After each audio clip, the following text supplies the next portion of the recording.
तो hello guys. आज हम लोग बात करने वाले हैं असली राजा कौन जो ड्रामा आया है उसके बारे में।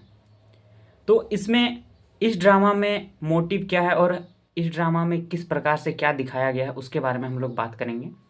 तो उसका ओवरव्यू अभी मैं आप लोगों के सामने बताने वाला हूँ। तो जो जो मेरे चैनल पे नए हैं, सुनना चाह रहे हैं, जो लोग इंटरेस्टेड हैं इस ड्रामा को लेकर, वो लोग जल्दी से मेरे इस चैनल को सब्सक्राइब कर दीजिए और बेल आइकन को भी दबा दीजिए और प्रेस कर दीजिए, ताकि और भी जितने भी ड्रामा आते हैं उन सब को मैं इसी तरह से आगे बनाता रहूं और आप लोगों को ओवरव्यू देता रहूं और एक्सप्लेन करता रहूं कि इस ड्रामा में है क्या और क्या चीज़ नहीं है। तो चलिए अब शुरू करते हैं इस ड्रामा का। मेन किरदार जो है हर्षवर्धन, जिसका नाम है, जो एक बहुत बड़ी कंपनी का मालिक रहता है, और उसकी पत्नी जो रिया है, और उसकी पत्नी का एक दोस्त रहता है जिसका नाम होता है प्रमोद। यहाँ से क्लियर है? अब यहाँ से जो कहानी शुरू होता है उसमें यह है कि हर्षवर्धन बहुत बड़े कंपनी का मालिक होते हुए भी वो नॉर्मल ज़िंदगी जीता है अपनी पत्नी के साथ। उसको बताता नहीं कि मैं इतना अमीर हूँ, इतना बड़ा फैमिली से बिलोंग करता हूँ। उससे ये सब चीज़ छुपा के रखता है, और वो क्या करता है, अपनी पत्नी के साथ छोटे मोटे घर में रहता है और उसको क्या करता है, अपनी कंपनी मतलब आगे बढ़ाने के लिए सपोर्ट करता है। लेकिन उसकी पत्नी को हमेशा से यही लगता है कि ये जो है मेरी कमाई पे पल रहा है और मेरे टुकड़ों पे पल रहा है। हम कमा के देते हैं तो ये मतलब खा पी रहा है, बस इसमें घर में देखभाल कर रहा है मेरा। तो इतना तो कोई भी करेगा कि हम कमा के लाएंगे तो वो मेरे सेवा करेगा। लेकिन हर्षवर्धन पीठ पीछे मतलब उसके पीछे जितने भी कंपनी का शेयर्स था, सारा कुछ मतलब कहाँ से व्यक्ति लाना है, कहाँ से मतलब कस्टमर लाना है, इसके लिए कहाँ से उस कंपनी का एम्प्लॉय लाना है, सारा चीज़ का जिम्मेदारी ये उठाता था। और अपने जो बड़े कंपनी था उससे ये सेटल करके रखा था कि मतलब एक कॉल करता था और इसका सारा काम हो जाता था रिया का। तो रिया को ऐसे लगने लगता है कि हर्षवर्धन कुछ नहीं करता है, बस वो घर बैठे बैठे रोटी तोड़ता है। तो उसका जो फ्रेंड होता है प्रमोद, वो विदेश में पढ़ाई करने जाता है, विदेश पढ़ाई करने जाता है। और जब वो वहाँ से आता है तो रिया के साथ घूमने फिरने लगता है। वो बोलता है हम तुम्हारा सारा चीज़, मेरा बहुत दूर दूर तक पहुँच है, तो जितना कुछ भी तुम्हारे साथ हो रहा है सारा चीज़ मैं करवा रहा हूँ। हम्म। तुम्हारा पति तो निठल्ला है, बेरोजगार है, कामचोर है, वो कुछ नहीं करता है, वो घर बैठे रहता है, इसलिए वो कुछ नहीं करता है। सारा चीज़ देखो, मैं फ़ॉरेन से पढ़ के आया हूँ, मुझे पता है रियलिटी क्या है और नहीं है, इसलिए मैं सारा चीज़ तुमको बता रहा हूँ। तुम जैसे जैसे जैसे बता रहा हूँ वैसे करो, और मेरा कॉन्टेक्ट यहाँ इतना दूर दूर तक फैला हुआ है कि मैं सारा चीज़ तुमको इतना आगे तक लेके जाऊँगा कि आगे तुम्हारा फ्यूचर बहुत ब्राइट हो जाएगा। तो तुम एक काम करो, इसको छोड़ दो और मेरे साथ रिलेशनशिप में आ जाओ। तो फिर इतना सब सुनने के बाद भी उसकी पत्नी मतलब हर्षवर्धन को ही दोषी समझती और बोलती है कि तुम तो कुछ करते नहीं हो, तो ये मेरा मदद कर रहा है, इसके बदौलत ही मैं इतना आगे बढ़ पाया हूँ। पर रियलिटी कुछ और ही रहता है। हर्षवर्धन ही सारा चीज़ करता है, जिसको हर्ष बुलाता है सबको ही हर्षवर्धन ही सारा कुछ करता है। और अब इसका कंपनी को लेकर हर चीज़ से बड़े बड़े जो एम्प्लॉय होता है सबसे वो मतलब कॉन्ट्रैक्ट साइन करवाता है, इसका कंपनी का हर्षवर्धन करवाता है। लेकिन उसका जो फ्रेंड रहता है वो सिर्फ इसका यूज़ करने के लिए आता है, इससे पैसा ऐंठता है, मतलब रिया से उसकी कमाई पे खाता है, और बहुत चालाक रहता है वो क्या करता है, मतलब बहाना करता है कि मैं मरने वाला हूँ, इसलिए मेरी तुम मदद करो कि मेरा वंश को आगे बढ़ाओ। तो रिया क्या करती है, जो हर्षवर्धन की पत्नी होकर प्रमोद के साथ वन नाइट स्पेंड कर लेती है। वन नाइट क्या, बहुत सारा नाइट स्पेंड करती है, और वो उसके साथ मतलब बच्चा तक प्लान कर लेती है और प्रेग्नेंट भी हो जाती है।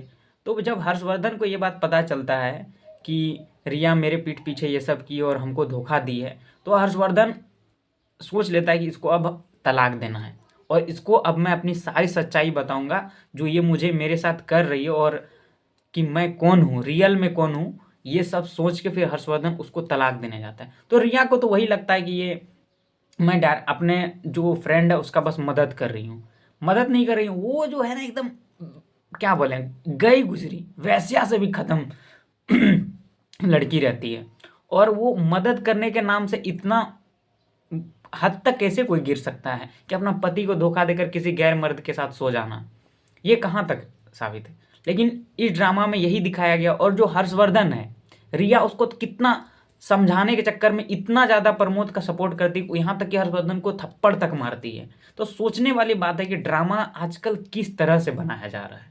इस तरह से बनाया जा रहा है कि एक जो पति है और जो मेन पावरफुल आदमी है उसको इतना, मतलब क्या बोलें, गिरा हुआ आदमी दिखाया गया है, इतना कमज़ोर दिखाया गया है, जबकि ऐसा नहीं दिखाना चाहिए। फिर लास्ट में क्या होता है, लास्ट में ये होता है कि हर्षवर्धन फिर उसको डाइवोर्स फाइनल करता है। तो रिया को लगता है कि ये मुझसे मजाक कर रहा है, इसका तो खुद का कुछ औकात नहीं है, ये झूठ मूठ का मेरे से मजाक कर रहा है।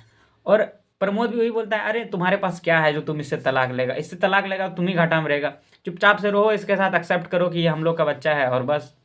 तो रिया बोलती है कि, मतलब रिया बोलती है तुम भी, प्रमोद जो बोल रहा है सही बोल रहा है, तुम उसका सपोर्ट करो और उसके साथ रहो, ये जो बच्चा है उसका तुम देखभाल करो, तुम उसका पापा बन जाओ। तो प्रमोद भी वही बात बोलता है और डांटता है इसको और थप्पड़ तक मारता है। फिर हर्षवर्धन गुस्से में आके फिर प्रमोद को मारता है, बोलता है तू होता कौन है हम दोनों के बीच में बोलने वाला। तो जैसे ही उसको मारने के लिए खोजता है तो वैसे ही रिया क्या करती है, आगे आ जाती है और बोलती है ये मेरा होने वाला बच्चा का बाप है। तो फिर हर्षवर्धन पीछे हट जाता है और यहाँ पे चुप हो जाता है, कुछ नहीं बोलता है। फिर वहाँ से वो अपने मैनेजर को कॉल करता है, बोलते सेक्रेटरी को कि आओ। और उसको पता नहीं रहता है कि जिस कंपनी में वो जॉब का ऑफर लेकर गई है उसी कंपनी का मालिक हर्षवर्धन रहता है। फिर वहाँ पे जो सेक्रेटरी रहता है वो आता है और फिर बोलता है कि तुम लोग यहाँ हंगामा क्यों कर रहे हो। तो बोलता है ये भिखारी हर्षवर्धन हम लोग को परेशान कर रहा है और यहाँ देखिए ये क्या कर रहा है, साइन कर रहा है, मतलब मेरा जो कॉन्ट्रैक्ट बना है इस ग्रुप के साथ वो तोड़ना चाह रहा है।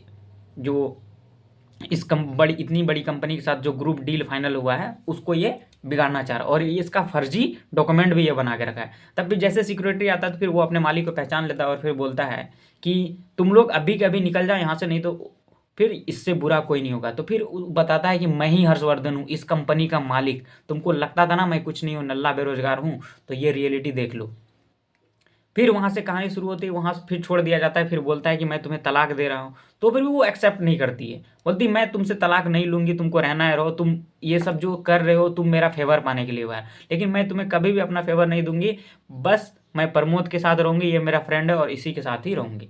फिर यहाँ तक कि डील फाइनल हो जाता है। उसके बाद जो दिखाया जाता है सीन में, इसके बाद दिखाया जाता है कि प्रमोद और रिया दोनों हॉस्पिटल जाते हैं चेकअप कराने और वहीं पे तो हर्षवर्धन भी आ जाता है किसी एक अपनी गर्लफ्रेंड, मतलब एक जो एम्प्लॉय रहती है नई उसको लेने के लिए आता है। तो उसको लगता है कि ये हमको जलाने के लिए, जो रिया है उसको लगता है कि ये जलाने के लिए मतलब हर्षवर्धन ऐसा कर रहा है, लेकिन रियलिटी कुछ और ही रहता है। उसकी जो होने वाली जो गर्लफ्रेंड रहती है वो आती है और उसको पिकअप करने जाता है। तो ये दोनों क्या करता है कि ये गाड़ी तो बहुत नई नहीं है, इसके पास इतना गाड़ी, मतलब ये सचमुच में कंपनी का मालिक है। तो वो गाड़ी लेकर वो बोलती है कि भूल जाओ सारा चीज़ बस ये गाड़ी मुझे दे दो, हम लोग आराम से रह लेंगे। तो हर्षवर्धन क्या करता है, प्रमोद को धक्के मार के निकालता है और फिर वो चले जाता है। फिर रिया को जब रियलिटी पता चलता है कि वो प्रमोद जो है उसको धोखा दिया है, कि उसको बीमारी है, कैंसर नहीं रहता है, उसको एड्स रहता है। और जैसे ही उसको पता चलता है उसके ज़मीन से, मतलब पैर से ज़मीन खिसक जाता है। ज़मीन से पैर खिसक जाए या पैर से ज़मीन खिसक जाए, दोनों एक ही बात है। आप लोग समझदार हैं, समझ सकते हैं। तो वो बहुत बड़ा सदमा में पहुंच जाती है और फिर क्या करता है हर्षवर्धन, तो तलाक ले ही चुका होता है। फिर रियलिटी बताने के बाद फिर वो पूरा सदमे में चल जाती है। फिर वो पूरा गिड़गिड़ाने लगती है, हर्षवर्धन माफ़ कर दो, मुझसे गलती हो गई, मैंने तुम्हें नहीं पहचाना वगैरह वगैरह, बहुत सारा चीज़ बोलती है, गिड़गिड़ाती है। लेकिन वो क्या करता है, माफ़ नहीं करता है और तलाक दे चुका हो रहता है और उसको तो खुद एड्स का शिकार हो जाती है बेचारी। और फिर यही होता है कि और किसी किसी के बहकावे में अपना खुद का पारिवारिक मामला को जो भी इस तरह से तोड़ता है तो वो कहीं का नहीं रहता है। खासकर शादीशुदा महिला लोग जो होती है वो लोग को देखना चाहिए, समझना चाहिए कि कोई और जो है अपने पति के अलावा कोई और तुम्हारा झूठा तारीफ कर रहा है तो समझो वो कुछ और ही प्लानिंग कर रहा है, वो तुमको लूटने का प्लानिंग कर रहा है, बर्बाद करने का प्लानिंग कर रहा है, तुम्हारा घर तोड़ने का प्लानिंग कर रहा है। तो ये सब चीज़ समझो, पति ही अपना है, एक पिता और एक पति अपना है। उसके अलावा जो भी मर्द तुम्हारा फालतू का तारीफ कर रहा है तो समझ जाओ कि इसमें कुछ गलती है, कुछ रहस्य है। लेकिन जो महिला नहीं समझती है, फिर वो घर का रहती है ना घाट का। पति भी इधर से लात मार के भगा देता है, फिर उधर जो बॉयफ्रेंड बनाती है वो भी लात मार के भगा देता है। ठीक इसी कहानी के जैसा। और आजकल लोग शॉर्ट्स ड्रामा को ही देखकर इतना ज़्यादा इंस्पायर हो रहे हैं कि मुझे भी पति बनाना चाहिए, ये बनाना चाहिए। अगर आप लोग को इतना छोटा ओवरव्यू में नहीं समझ में आया तो अगर फुल डिटेल में और वीडियो चाहिए कि एक एक पर्सन का क्या क्या बोलना है, कैसा है, तो मैं उसके लिए भी वीडियो बनाऊंगा।